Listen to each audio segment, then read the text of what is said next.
Welcome to the Blended. I'm back with Ann. What's up, Ann? How you doing?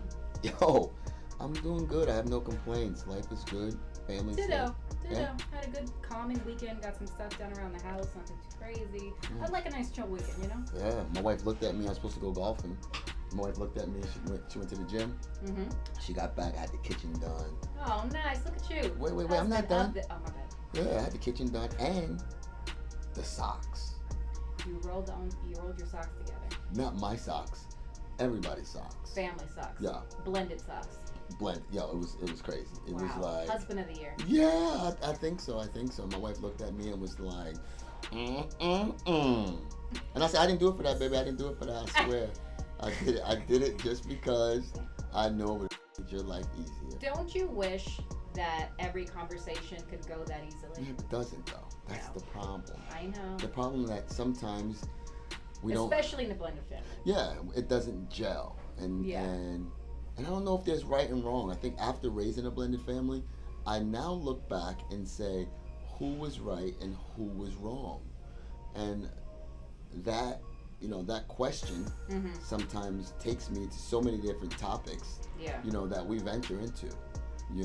In this case, I think we were discussing around the point where you say, when is enough enough? That whole idea of when's enough really comes from a dad or a mom who's in a blended family that says, okay, so, and basically enough I think comes with age. Okay. I really think it comes with age, right? Because you're never giving up on someone's kid. Right, no, right? I'm not saying you're giving up, but I think there might be, especially in the beginning, right? When things are, you're feeling each other out, where you're going to allow more leniency for mom to be a little bit more mom. But then over time, I think you're going to get to a point where you're like, all right, I can discern from when you're in your feelings versus this is a legitimate point for you to feel uncomfortable about. Or it's a legitimate point that you're just listening to or seeing the teardrop. And you're letting that take over the decision making. The emotion drive the decision making. Right. And I don't think the logic. Right, the logic. Right, and you're letting those tears or that look, literally let you make a decision that in the long term is going to be detrimental. And I think, but as they get older, the question raises, when is enough? Like, when do you get to say as a blended parent, okay, well, you're grown now, and because you're grown, you've told me to kick rocks 1,000 times. Right. You've let me know that I'm not your parent. Yeah. 1,000 times. So when do you get to say, okay, you're right? What move do you make from there as a parent? I think as a parent, I'm going to protect my heart. Yeah. Because once you become an adult, I'm looking at you as an adult. See, when you're raising a blended family, the expectations change. Big time. I mean, first of all, as a dad in a blended family, I'm dealing with kids, right? And so my primary focus is a few things. Number one, I want to show you what a dad does. Number two, I want to be a loving adult. Number three, I want to protect the normalcy that is simply not there at times. I want to protect the fact that you've come from some form of traumatic issue, that your mom and dad are no longer together. So it's all these different things. I often liken it to a loveless relationship. I often liken it to that because most times the love is not coming the opposite way. Right. You have It's a one-way relationship for a long time. Yeah, for a long time. And in our last conversation with my mom, that's what I came to realize with my stepdad. That's what made me feel so awful about that conversation. And you shouldn't have felt that way. Realizing that for a long time, he just felt unloved. From my perspective, I just thought he was mad at me. When you told me that, and when that came out, I said to myself, man, that whole idea that I'm trying to raise, I'm trying to discipline in a normal way that a parent does. Right. And you're looking at me, or they might have been looking at me in a completely different light. And so I took that in consideration when when I heard you say that, and but when you get older, after a parent's been in this loveless relationship, this step parent, you have to at some point, like you said, you have to guard your heart and say enough. Like, I can't keep giving and not getting anything back. At some point, I have to respect that, you're my child and I love you, but our relationship isn't going to be what I've been striving for it to be all this time. And you just kind of have to eat that and say it is what it is. Which is different than your biological children, right? Correct. Because your biological children, I can look at my daughter and be like, you're gonna get over it because you ain't going. You're not going anywhere. It's like it's the difference between living with somebody versus being married. I think so. Like playing house. I often tell my oldest daughter, I often say, man, when we work out together, and I often say to her, man, our relationship, and even when she was going through some stuff, it was like our relationship, and we have a special relationship because we have decisions to make. In this, especially when she got older, I said we have a special relationship because most family relationships, like, you get who you get. Right. This is what it is. But we're deciding to be with one another and respect each other and love each other. We're deciding to respect each other and love one another. And deciding to have this relationship and have this bond. Which takes time to build. Right, and there's steps. With two willing people. With two willing people, and there's steps forward and there's steps backwards, right? And because if you decide to do that, then I would think the opposite of that would be deciding not to. Right. And that decision isn't spoken about. That just happens. And we say it is what it is. Right. And then sometimes it is spoken about, right? Because remember, there's another relationship that's going on in the background or in the forefront, and that's the relationship with the mom. You have to take your wife into account. But that's when the rubber meets the road, right? Because protecting my heart and my mind and possibly my blood pressure making sure I don't have a heart attack. Yeah, has nothing to do with my wife. Right. Right. When you gotta take care of you. When the kids were younger, I had to. Right. I had to say, okay, I gotta sacrifice some of my blood pressure. Right. Because the greater good was raising these kids that are gonna say, oh, the glory comes later, and you're trying to make sure that these kids are being raised the right way and they're learning. So you take a lot on the chin. You take a lot of that loveless relationship and just say it's part of the package. But when they become older, you have to ask yourself, will I allow my blood pressure? Will I allow my psyche? There comes a time where you have done what you can do. Right. The burden is off of you. It's like any relationship, right? Boy meets girl, boy gets into a relationship with girl, girl gets jealous, or the case may be, boy, girl are fighting, she feels some type of way, right? Right. My perspective on this whole thing, no matter what the actual fight is about, is I have to get what it is off my chest. And I have to do whatever it is I need to do to preserve this relationship. Once those goals have been met, once I've achieved that, and the end result is the same, the other partner isn't doing their part, they're not budging, the burden's off me. I've done what I could do. I tried to save this. Right. Same thing with you. I've done what I can do as a parent here. If you don't want to do your part, and now I know as an adult, you are way more aware of what that doing your part means. Because when you're a child, you don't. It is what it is. And I mean, if it can be so cavalier, if I could be so... But I'm also looking at... But you know what, though? I feel like with emotions involved, people are like so careful and so blah, blah, blah. It is what it is. Sounds good. It sounds good. I tell the same thing. Never I've seen that in a Hallmark card. Never seen that in a Hallmark card. No. Hallmark wouldn't sell any cards if they did. They would not sell the cards. No, it's like... It is what it is. Yeah. Word up. I say this, same thing with like, and I mentioned this before, my biological father and my husband, they respect one another, they're cordial, but they don't really have a hell of a lot in common. They have no natural chemistry, and God forbid I die, my husband and my father would have no reason to speak again, and it wouldn't be disrespecting. There's just nothing keeping them together. Whereas if something happened to me, I know my mother and my stepfather would still have a relationship with my husband. But that's natural chemistry. But that's different. You can't juxtapose that versus... No. What I'm saying is what it is in that sometimes we allow emotions of what we think a family should look like get in the way of reality.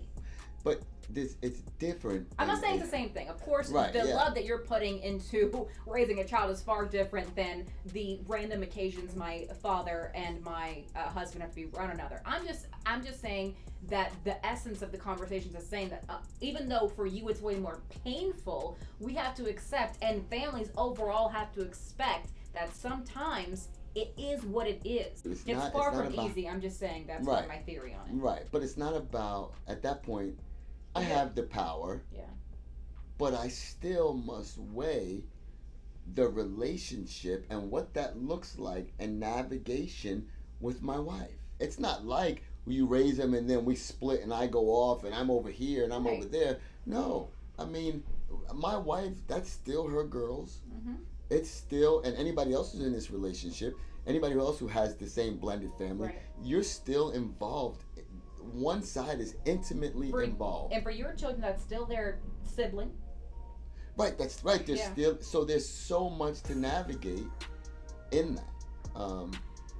But again, the question is, but when do you get to say, okay, everybody has taken a stake, put it in the post, and said, this is where we're going to be at for here. This is what the relationship looks like. Mm-hmm. It's almost like redefining the relationship. Right. It's almost like, because a lot of times, young people, remember, as an adult, you lived in a loveless relationship. Mm-hmm. As an adult, you've accepted that loveless, so you've almost trained them that it's okay. Correct. To be in this loveless relationship. If I had to do it all over, I would demand certain things. Mm-hmm. I would demand certain things from my wife, and I would demand certain things from my stepchildren. And I would like to say I have the answer if I didn't get those certain things, what I would do. But we've trained them to say that's okay. To take someone who's willing to do the heavy lifting, to take someone who's willing, and when I say heavy lifting, I mean someone that's gonna love on you, someone that's gonna, all the extras that you want, that you're trying to show that a dad does. The entire range. Mm-hmm. And so it's a valve that you have to shut off too. When do you really say, man, okay, I've been told I'm not, who cares about what you've done? Yeah. I've been told that you so many times that you really have to ask yourself, okay, so when is it okay to look at your wife or your husband and say, this okay, is some now, BS. Right, this is some, and so now I'm going to redefine how I interact with this person. You're redefining the relationship, and that's a conversation you have to have with the child and with your wife. How did you go about it with your wife? You said the first step was you were obviously and understandably angry. Well, first I have to define it to myself. I have to go through those. That's right. Right, I have to go through my emotional checklist. Mm-hmm. And I have to reconcile with mistakes that I've made. Okay. Right? So, I mean, I think in order to go to that next level, you first have to look in yourself. Yeah. And say, dang it, I dropped the ball on that one. Or, man, did I... Accountability on all parts. Yeah, you got to go deep into yourself first, to find the mistakes you made. Mm-hmm. Did you ever overstep your boundaries? What did I do wrong? Mm-hmm. But when I look back, I say to myself, wait, 98% of the things I've done in my life as it pertains to my family came from love, came from strength and teaching. So then I have to ask myself, okay, so since I did it that way, now we fast forward and then we say, okay, let's deal in the now. Mm-hmm. And in the now, if you watch some young people, and that's what they have decisions that they want to make. Right. And it's very difficult to understand that the decisions that they want to make based on the journey that they want to take has nothing to do with you. Mm-hmm. And I think when you're dealing in relationships with your wife or your husband, that's first and foremost, you must understand. So I think that was number one, me discussing with my wife. Hey, you can't, whatever decision you decide to make, meaning the child, that's their decision. Right. But then I can only imagine the fear that floods my wife, Mm-hmm. because she might feel like she's losing. Right, because you can take a step back from it in a way that she can't. As much as I don't ever want to say that, right? Mm-hmm. As much as she told me that, I would be up in arms. Right. I would be upset because I've invested so much. Mm-hmm. So if she said that to me, my wife, I would be like, how could you say that to me? Yeah. Because I've put so much work in as a step parent. But living in the now, you as an adult have lived decades now in a loveless relationship, which you have to reconcile and say, this isn't going to change. This has now become insanity. If I don't change my behavior, then the end result is going to be the same. Right, if I don't change my thought process. Mm-hmm. So if I still think, woozha, woozha, woozha, you're my daughter. Right. Right? Or if anybody out there that has a son, woozha, woozha, woozha, you're my son. It is what it is. Right. If there comes a point where I have to say, okay, me and my wife have to have a conversation that sounds something like, okay, so we protected them when they were younger. Yeah. And we said, we created this family unit for these purposes. Right. Now, as adults, they've rejected that family unit. They've rejected the titles that we put on one another as a protection for them.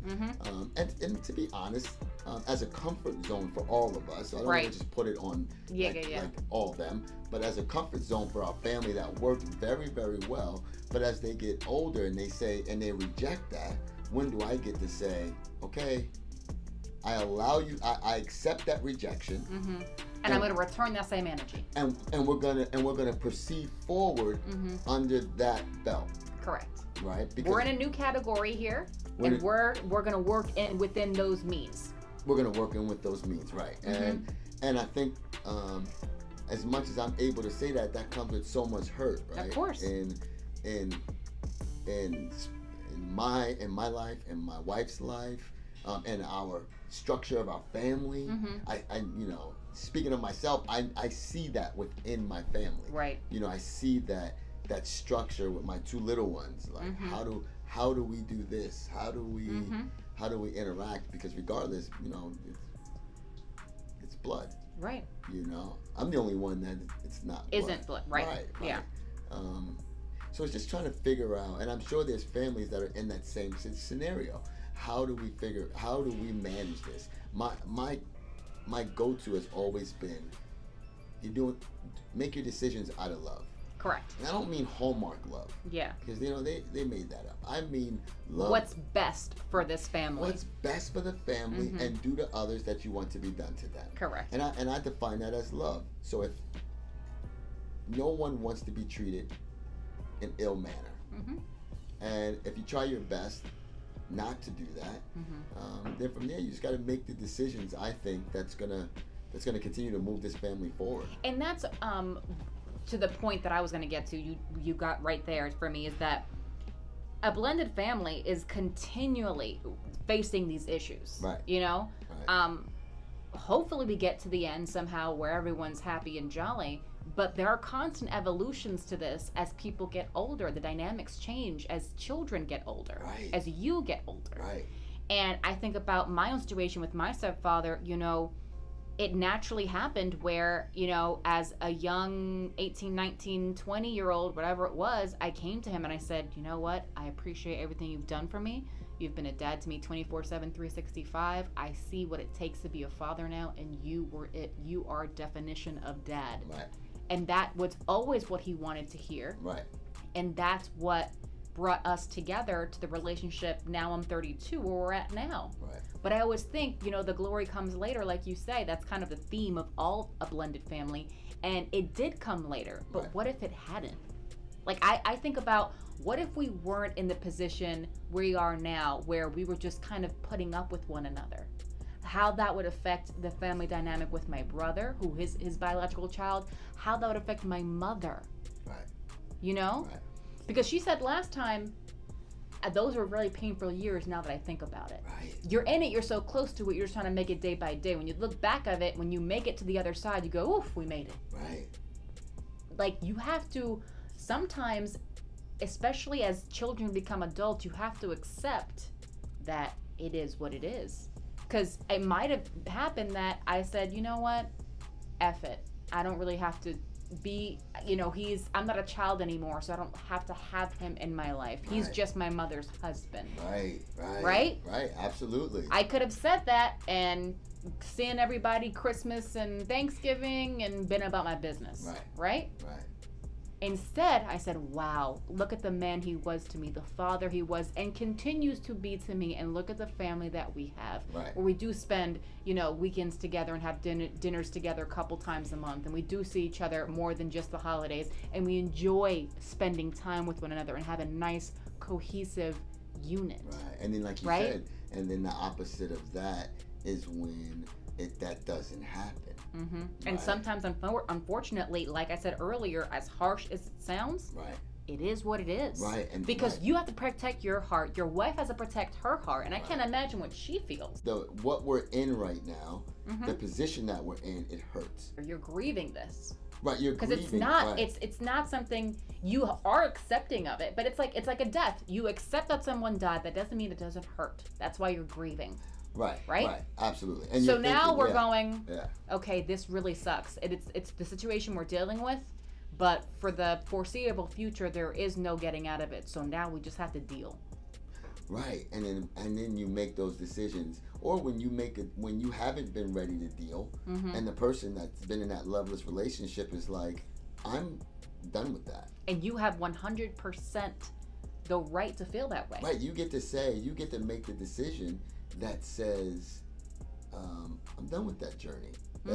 I must be on a new journey. There's nothing else I can give. What else can I do? Because at the end of the day, although for many, many years you're in a loveless relationship, but the goal for me has always been, man, I mean, why wouldn't I want my family to be one solid unit? Of course. Why wouldn't I want that? Why wouldn't I want to be able to sit down and say, hey, let's reconcile whatever is going on? You have to have a willing party. Every party has to be willing. It's like trying to send an addict to rehab before they're ready to go. I don't have a problem. I'm fine. Or I do have a problem, but I'm not ready or willing to fix it. Right? Oh, absolutely. Everyone has to do their part. And everybody has a story to tell. That's another thing I'm learning on this journey. I was talking to one of my clients, and she said to me, my brother tells this story about our family, and I look at him and I say, what are you family, talking about? What are you talking about? What family were you in? And when she's told me that, I said, wow, okay. So people literally visualize and see things completely different. I may call it a bold-faced lie. That's what I may call it. I may say, what? That never happened. That's a lie. And so like you said, so when you're going through that, and you might be ready. They're still working out, in trauma, my words, this fictional trauma that they had. But in their words, it's definitely real. And that's the thing, is that, and that's with any relationship, and it's painful when you're the parent of a blended family, because you put so much into it.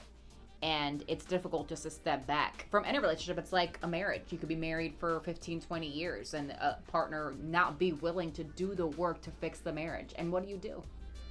Yeah, what do you do when you don't want to, when you're like, fix the what with the who? There's nothing to be people, fixed there. And oftentimes, especially when it comes to children, they're very quick to only see things from their perspective. Or from moments. Yes. In their perspective. And kind of bundle everything in a moment. Everything's isolated. Isolated incidents versus the body of work. Context. Yeah, like the body of work. And I think as adults, we don't have that luxury. We have, especially if you decide we to have more the kids. Abstract. Yeah, we do. We're able to say, but then you say, okay, but man, you are older now. Yeah. And you still are trying to have it your way. When you allowed different options to take place, and they've become used to that. And you would say that was your mistake. I think, but I don't know how I could have. You can't make someone love you. You can't make someone. You can't make. like we said, on the last pod, he comes in, he sees the two little girls sitting on the lap. Yeah. You cannot. That is a that bond. That's a gut shot, because in his mind he's thinking, what bond do you have? Correct. So you but cannot, as a child, all you know is that you feel love for this person. right? That's all. Yeah. And then the other side, it's laying tracks like, man, it's just another idea of where my role is at. Yeah. And how hard it is. It's very, very hard being in a relationship. I mean, being a step parent. It's interesting because I'd like to get my stepfather's perspective on that because, well, actually, I think my mom answered it last week. Like, my mom said my stepfather did not treat my brother, his biological son, with my mother any different than he treated me, his non-biological child. Right, yeah. No, like we said early in the pod, like, that's a special person who changes right from wrong depending on the kid. Yeah. Like, that's... Yeah. Like, mom or dad, you should have looked into this person before you more carefully before you change right from wrong. If you think, now I can see the conflict where the level of comfort where you say, hey, don't do that. But even then, you have no choice but to be. If I'm a parent, you, I'm a parent, you. Yeah. Like, you 100%. Know what I mean? Like, but to be in a relationship where you come in every day and you're deep into the minutia of all of that raising, and you never get the eyes of someone that absolutely adores you and loves you, even through discipline, right? You every single day you're going through that. You're going through the teenage years, and all this heavy lifting, all this emotional lifting. It's interesting because I got so much from that conversation with my mom last week. I didn't realize that when my parents were trying to have a child, that my dad wanted a girl because he wanted his own little girl. Yes. Because he felt like that factor. He wasn't getting the eyes. Like, I respected my dad. There wasn't any disrespect happening, but he wasn't getting the loving, affectionate dad hugs or kisses on the cheek or, oh, daddy love, gushiness. It's just small things. It's me and Sevi was out the other day, and we were trying to play golf, and it rained on us, right? And then she just leaned her little head on my shoulder and just kept it there the whole way through. And I think it's those small moments that would make me say I couldn't imagine not having that love coming back to you and feeling like everything at the moment's conditional. With a blended family, the work is constant. You're going through evolutions of what that work means, but it's always going to be something. Yeah, it's always going to be something, because it's always going